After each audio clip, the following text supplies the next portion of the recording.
We're running out of someplace, they're running in, and they're, keeping us safe all the time, all around Houston. And it's just right for us to recognize them and thank them for their service. And when you think about what is done on a daily basis with first responders, what are some kind of things that come to mind for you? Well, if I'm ever in need or in need of an emergency, the first people I call is here. So how can we thank them? How can we appreciate them? They're always willing to go into danger for us. So this is just our small way of being able to say thank you. As far as the season, guys, I think, everyone entered it with high expectations. You're coming off of a good win, but in balance, how do you both look at where the season stands?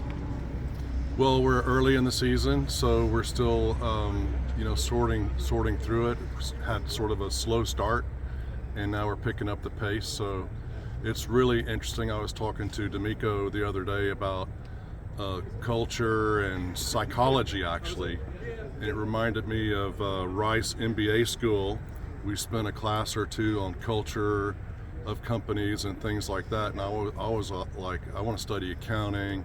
I want to study Black-Scholes, do futures and options.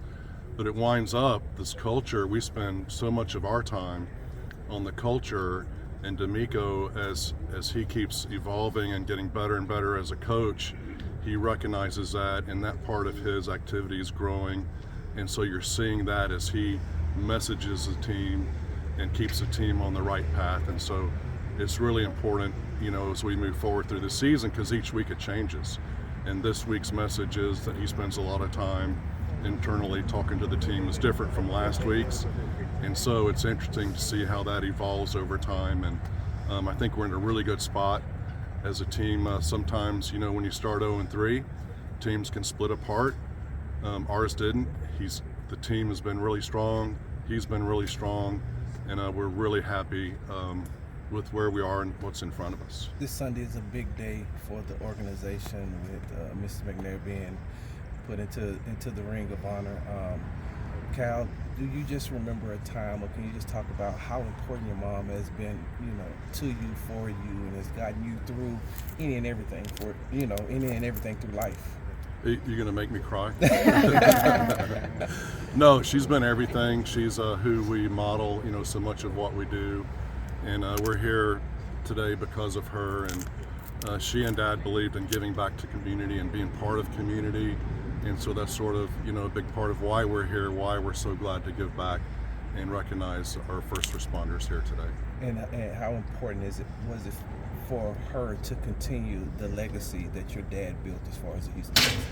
Yeah, well, really, she built it with him. Yeah. And so for her to keep it going, yeah, I think she's really excited about, and we're glad to really honor her. She was the first ballot Ring of Honor. It was the first time she was up for vote, and it was the easiest vote we've had. So we're really excited to honor her this Sunday.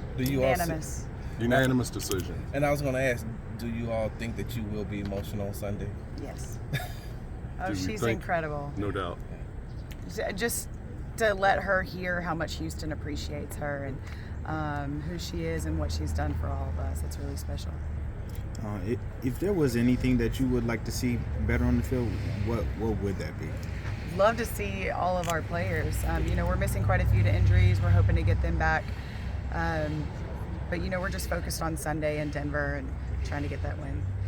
Are you all at all pushing for you all to make a move at the deadline if you all play that role at all? I think with the deadline coming up, you'll see teams start communicating more. And if something makes sense, Nick is always very active, trying to make the roster better, whether it's in February and March or here we are in November. He's always, and working with Coach, always trying to make the team better. So if there's something that makes sense, I'm sure they'll find a way to do it. For either of you guys, the offense, that was something that was a big point of emphasis in the offseason. Major changes, offensive line, offensive coordinator. What do you see from the offense in terms of progress and kind of where it's come from? That's a great question. I think it's more of a coaching question. We saw last week was really good results, and so that's what we hope to see as we keep moving forward. Speaking of coaches, we've seen the proof of who and what D'Amico is, and winning, back-to-back AFC South titles, winning back-to-back wild card games, getting to the divisional round 2 years in a row. When you all think back to when you made that hire, how did you know that you made the right decision on, bringing in D'Amico Ryans? It was easy. It was easy. It was easy. We knew him as a player and had studied him in college and had watched him in his coaching career, and he just stepped into it. And of course, you never know, what's going to happen, and we're just really glad to see where we are now. I think a big testament to D'Amico is how he's kept the team focused. That is really hard to do when you're losing. And so that's a testament to him being head coach and being able to keep the building together and all the guys focused on what's important. I think that's incredible. Thank you, guys.